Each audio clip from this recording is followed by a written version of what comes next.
So one of the other requirements, well, the first requirement that I want you guys to understand is that I want your base to start out small, get wider, and then get narrower, and then get wider, or something like that. I don't want to see things that are straight up and down. If you have a base that's straight up and down, when it's 10 inches tall, it tends to look like, for lack of better terms, it looks like a trash can. It looks like a wastebasket or something like that. So we want these to be vase shapes. So make sure that there is some sort of curvature, some sort of, movement to the outside and then to the inside. Make it wider and then make it narrower, then make it wider, or something to that effect. Okay.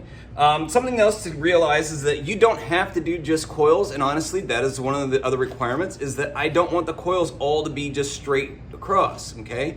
Yes, I started mine like that. However, I'm going to show you a couple of different things that you can do in order to make something a little bit different, add some more patterns in there, or something to that effect. So I'm going to take this little piece of coil that I had left over. One of the things you can do is these little spirals. You maybe have seen those, okay? And all I'm doing is wrapping it around itself just like so, okay? And that makes these really cool spiral shapes.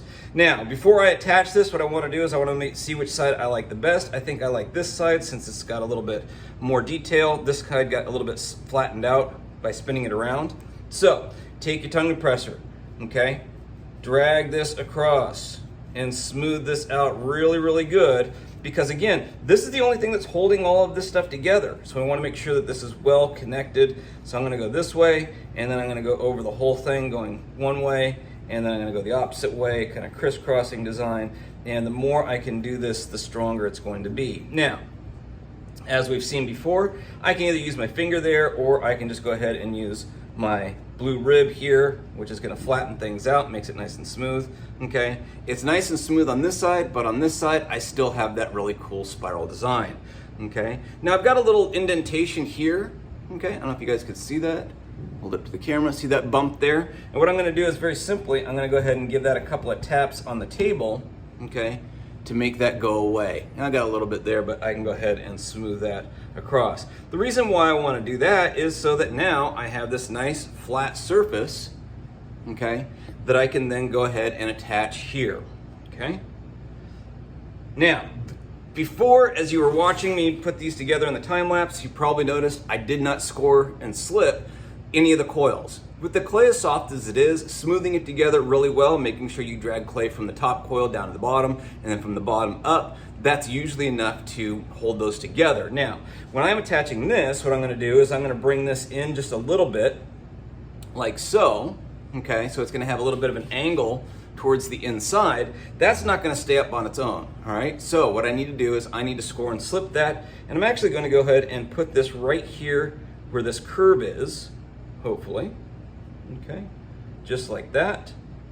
And that's gonna help give it a little stability. It'll hold itself up, so I don't have to worry about it falling over, okay?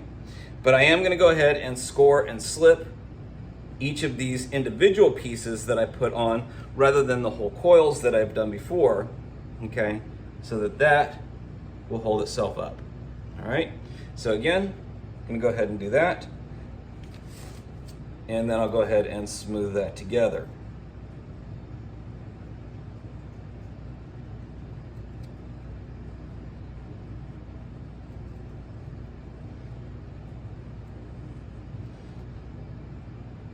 Like so.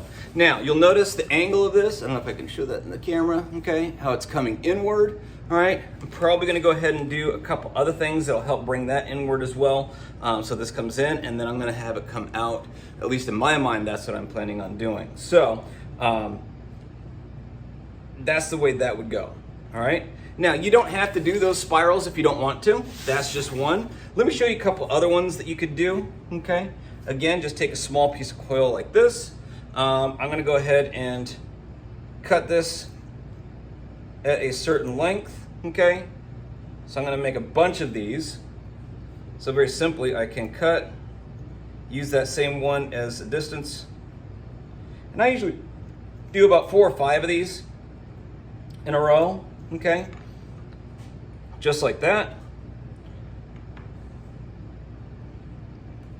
Again, I'm gonna press them together just so they're a little bit better connected. This side is a little bit cleaner. So then what I'll do is I will go ahead and smooth these together, okay? Any way you can connect individual pieces, okay? When you're making a vase, something that's supposed to be solid, something that's supposed to be waterproof or watertight, you want to make sure that you smooth things together as best you can. So not only am I going to do that, but I'm also going to smooth together the ends to basically make this one solid piece instead of 5 individual little coils.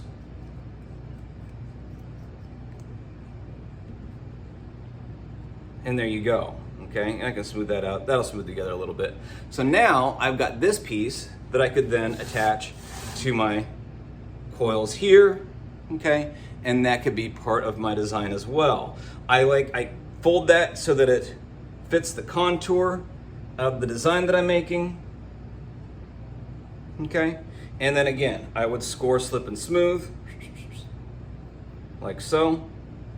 Score and slip. Now here's the key to it. I'm not only gonna score and slip here and here where it's gonna touch, but I'm also gonna score and slip the side where it's going to touch the side of my piece that I'm attaching.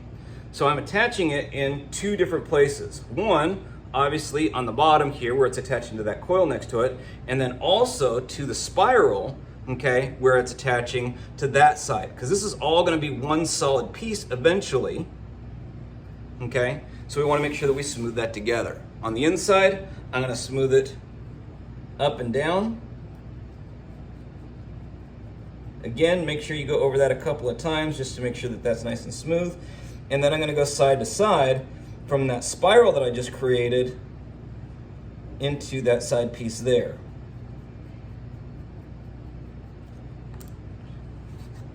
Finish off with my rubber rib.